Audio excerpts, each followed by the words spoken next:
ओम शांति। 7 जून 2024 बाबा के महावाक्य।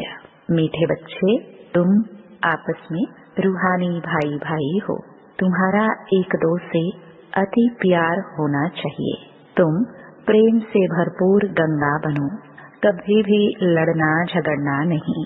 प्रश्न, रूहानी बाप को कौन से बच्चे बहुत बहुत प्यारे लगते हैं? उत्तर, पहला, जो श्रीमत पर सारे विश्व का कल्याण कर रहे हैं। दूसरा, जो फूल बने हैं, कभी भी किसी को कांटा नहीं लगाते, आपस में बहुत बहुत प्यार से रहते हैं, कभी रूठते नहीं। ऐसे बच्चे बाप को बहुत बहुत प्यारे लगते हैं। जो देह अभिमान में आकर आपस में लड़ते हैं, लून पानी होते हैं, वह बाप की इज्जत गवाते हैं। वह बाप की निंदा कराने वाले निंदक हैं। ओम शांति। जैसे रूहानी बच्चों को अब रूहानी बाप प्यारा लगता है, वैसे रूहानी बाप को रूहानी बच्चे भी प्यारे लगते हैं, क्योंकि श्रीमत पर सारे विश्व का कल्याण कर रहे हैं। कल्याणकारी सब प्यारे लगते हैं।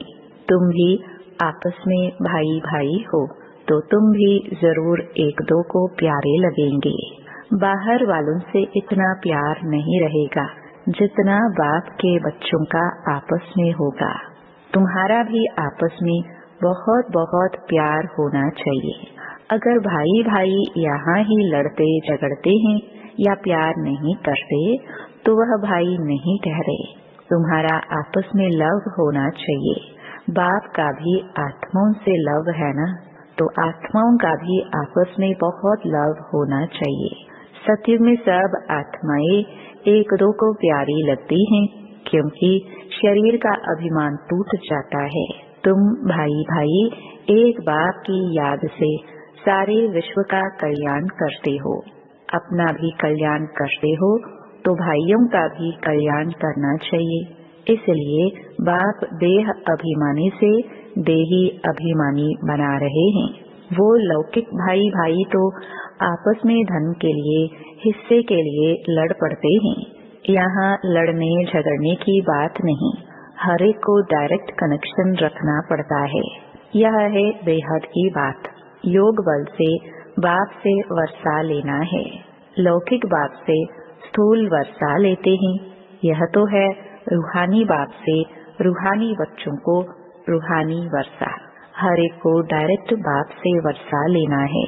जितना जितना इंडिविजुअल बाप को याद करेंगे, उतना वर्षा मिलेगा। बाप देखेंगे आपस में लड़ते हैं, तो बाप कहेंगे तुम निधन के हो क्या? रूहानी भाई भाई को झगड़ना नहीं चाहिए। अगर भाई भाई होकर आपस में लड़ते झगड़ते हैं, प्यारे नहीं, तो जैसे रावण के बन जाते हैं। वह सब आसुरी संतान ठहरे। फिर दैवी संतान और आसुरी संतान में जैसे कि फर्क नहीं रहता, क्योंकि देह अभिमानी बनकर ही लड़ते हैं। आत्मा आत्मा से लड़ती नहीं है। इसलिए बाप कहते हैं, मीठे मीठे बच्चे, आपस में लून पानी नहीं होना। होते हैं तब समझाया जाता है। फिर बाप कहेंगे, यह तो देह अभिमानी बच्चे हैं, रावण के बच्चे हैं, हमारे तो नहीं है, क्योंकि आपस में लून पानी होकर रहते हैं। तुम 21 जन्म क्षीर खंड होकर रहते हो। इस समय देही अभिमानी बन रहना है। अगर आपस में नहीं बनती है, तो उस समय के लिए रावण संप्रदाय समझना चाहिए। आपस में लून पानी होने से बाप की इज्जत गवाएंगे। भल ईश्वरीय संतान कहते हैं, परंतु आसुरी गुण है, तो जैसे देह अभिमानी है। देही अभिमानी में ईश्वरीय गुण होते हैं। यहाँ तुम ईश्वरीय गुण धारण करेंगे, तब ही बाप साथ में ले जाएंगे। फिर वही संस्कार साथ में जाएंगे।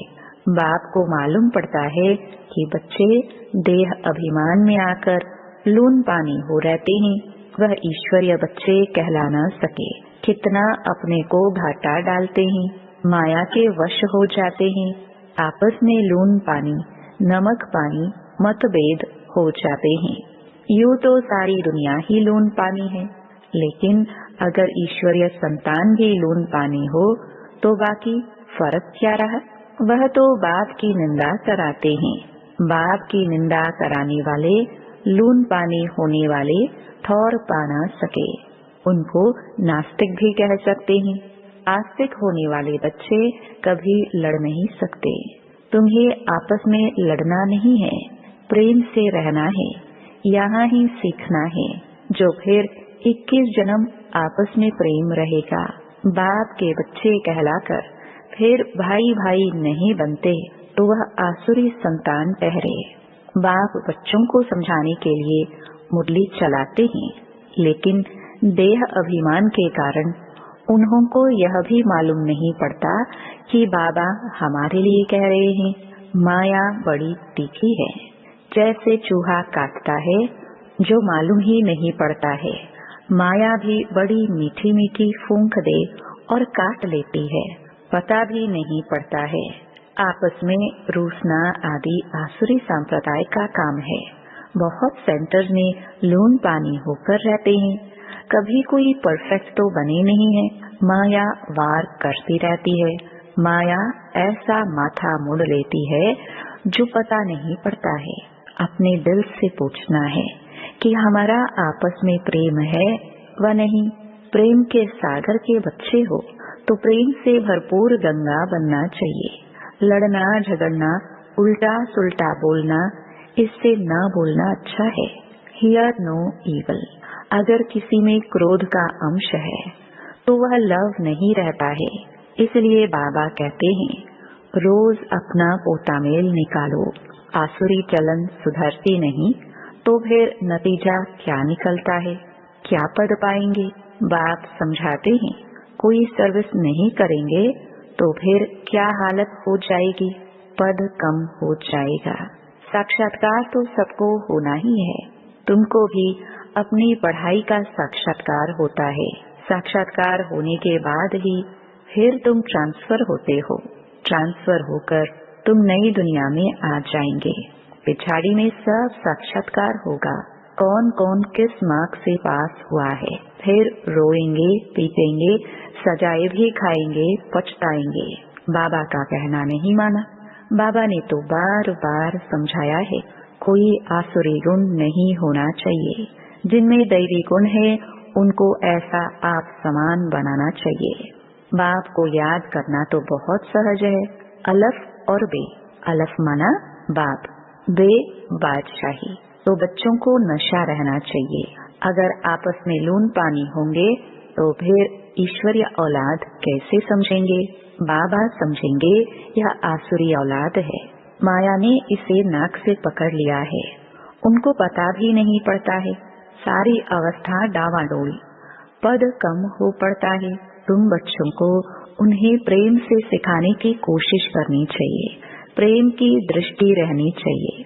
बाप प्रेम का सागर है तो बच्चों को भी खींचते हैं ना, तो तुमको भी प्रेम का सागर बनना है। बाप बच्चों को बहुत प्यार से समझाते हैं, अच्छी मत देते हैं। ईश्वरीय मत मिलने से तुम फूल बन जाते हो। सब गुण तुमको देते हैं। देवताओं में प्यार है ना, तो वह अवस्था तुम्हें यहाँ जमानी है। इस समय तुमको नॉलेज है, फिर देवता बन गए तो नॉलेज नहीं रहेगी। वहाँ दैवी प्यार ही रहता है। तो बच्चों को अब दैवी गुण भी धारण करने हैं। अभी तुम पूज्य बनने लिए पुरुषार्थ कर रहे हो। अभी संगम पर हो। बाप भी भारत में आते हैं, शिव जयंती मनाते हैं, परंतु वह कौन है, कैसे, कब आते, क्या करते हैं, यह नहीं जानते। तुम बच्चे भी अभी नंबरवार पुरुषार्थ अनुसार जानते हो। जो नहीं जानते वह किसको समझा भी नहीं सकते। फिर पद कम हो जाता है। स्कूल में पढ़ने वालों में कोई की चलन खराब होती है तो कोई की सदैव अच्छी चलन रहती है। कोई प्रेजेंट रहे, कोई एब्सेंट। यहाँ प्रेजेंट वह है जो सदैव बाप को याद करते हैं। स्वदर्शन चक्र फिराते रहते हैं। बाप कहते हैं उठते बैठते तुम अपने को स्वदर्शन चक्रधारी समझो। भूलते हो तो एब्सेंट हो जाते हो। जब सदैव प्रेजेंट होंगे तब ही ऊंच पद पाएंगे, भूल जाएंगे तो कम पद पाएंगे। बाप जानते हैं अभी टाइम पड़ा है। ऊंच पद पाने वालों की बुद्धि में यह चक्र फिरता होगा। कहा जाता है शिव बाबा की याद हो, मुख में ज्ञान अमृत हो, तब प्राण तन से निकले। अगर कोई चीज से प्रीत होगी तो अंत काल में वह याद आती रहेगी। खाने का लोभ होगा तो मरने के समय वह चीज ही याद आती रहेगी। यह खाऊं फिर पदभ्रष्ट हो पड़ेगा। बाप तो कहते हैं स्वदर्शन चक्रधारी होकर मरो और कुछ भी याद न आए। बिगर कोई संबंध जैसे आत्मा आई है वैसे जाना है। लोभ भी कम नहीं। लोभ है तो पिछाड़ी समय वही याद आता रहेगा। नहीं मिला तो उसी आश में मर जाएंगे। इसलिए तुम बच्चों में लोभ आदि भी नहीं होना चाहिए। बाप समझाते तो बहुत हैं, परंतु समझने वाले कोई समझे। बाप की याद को एकदम सीने से लगा दो। बाबा हो बाबा, बाबा बाबा मुख से कहना भी नहीं है, अजपा जाप चलता रहे। बाप की याद में कर्मातीत अवस्था में यह शरीर छूटे तब ऊंच पद पा सकते हो। अच्छा, मीठे मीठे सिखलते बच्चों प्रति माता पिता बाप दादा का याद प्यार और गुड मॉर्निंग। रूहानी बाप की रूहानी बच्चों को नमस्ते। धारणा के लिए मुख्य सार।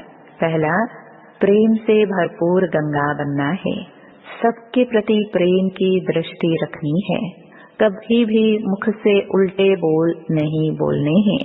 दूसरा, किसी भी चीज में लोभ नहीं रखना है। स्वदर्शन चक्रधारी होकर रहना है। अभ्यास करना है कि अंत समय कोई भी चीज याद न आए। वरदान, पुरानी देह व दुनिया की सर्व आकर्षणों से सहज और सदा दूर रहने वाले राज ऋषि भव। राज ऋषि अर्थात एक तरफ सर्व प्राप्ति के अधिकार का नशा और दूसरे तरफ बेहद के वैराग्य का अलौकिक नशा। वर्तमान समय इन दोनों अभ्यास को बढ़ाते चलो। वैराग्य माना किनारा नहीं, लेकिन सर्व प्राप्ति होते भी हद की आकर्षण मन बुद्धि को आकर्षण में नहीं लाए। संकल्प मात्र भी आधीनता न हो। इसको कहते हैं राज ऋषि अर्थात बेहद के वैरागी। यह पुरानी देह व देह की पुरानी दुनिया, व्यक्त भाव, वैभवों का भाव, इन सब आकर्षणों से सदा और सहज दूर रहने वाले। स्लोगन, साइंस के साधनों को यूज करो लेकिन अपने जीवन का आधार नहीं बनाओ। मातेश्वरी जी के मधुर महावाक्य। देखो, मनुष्य कहते हैं कौरवों और पांडवों की आपस में कुरुक्षेत्र में लड़ाई लगी है, और फिर दिखलाते हैं पांडवों का साथी डायरेक्शन देने वाला श्री कृष्ण था। तो जिस तरफ स्वयं प्रकृति पति है उसकी तो विजय जरूर होगी। देखो, सभी बातें मिला दी है। अभी पहले तो इस बात को समझो कि प्रकृति पति तो परम आत्मा है। श्री कृष्ण तो सत्युग का पहला देवता है। पांडवों का सारथी तो परमात्मा था। अब परमात्मा हम बच्चों को कभी हिंसा नहीं सिखला सकता है। न पांडवों ने हिंसक लड़ाई कर स्वराज्य लिया। यह दुनिया कुरुक्षेत्र है, जिसमें मनुष्य जैसा जैसा कर्म कर बीज बोता है वैसा अच्छा व बुरा फल भोगता है। जिस कर्म क्षेत्र पर पांडव अर्थात भारत माता शक्ति अवतार भी मौजूद है, परमात्मा भारत खंड में ही आते हैं। इसलिए भारत खंड को अविनाशी कहा जाता है। परमात्मा का अवतरण खास भारत खंड में हुआ है, क्योंकि अधर्म की वृद्धि भी भारत खंड से हुई है। वहाँ ही परमात्मा ने योग बल द्वारा कौरव राज्य खत्म कर पांडवों का राज्य स्थापन किया। तो परमात्मा ने एक आदि सनातन धर्म स्थापन किया, परंतु भारतवासी अपने महान पवित्र धर्म और श्रेष्ठ कर्म को भूल अपने को हिंदू कहलाते हैं। बेचारे अपने धर्म को न जान औरों के धर्म में जुट गए हैं। तो यह बेहद का ज्ञान बेहद का मालिक खुद ही बताता है। यह तो अपने स्वधर्म को भूल हद में फंस गए हैं, जिसको कहा जाता है अति धर्म ग्लानि, क्योंकि यह सब प्रकृति के धर्म हैं। परंतु पहले चाहिए स्वधर्म। तो हर एक का स्वधर्म है कि मैं आत्मा शांत स्वरूप हूँ। फिर अपनी प्रकृति का धर्म है देवता धर्म। यह 33 करोड़ भारतवासी देवताई हैं। तभी तो परमात्मा कहता है अनेक देह के धर्मों का त्याग करो, सर्व धर्मानि परित्यज। इस हद के धर्मों में इतना आंदोलन हो गया है, तो अब इन हद के धर्मों से निकल बेहद में जाना है।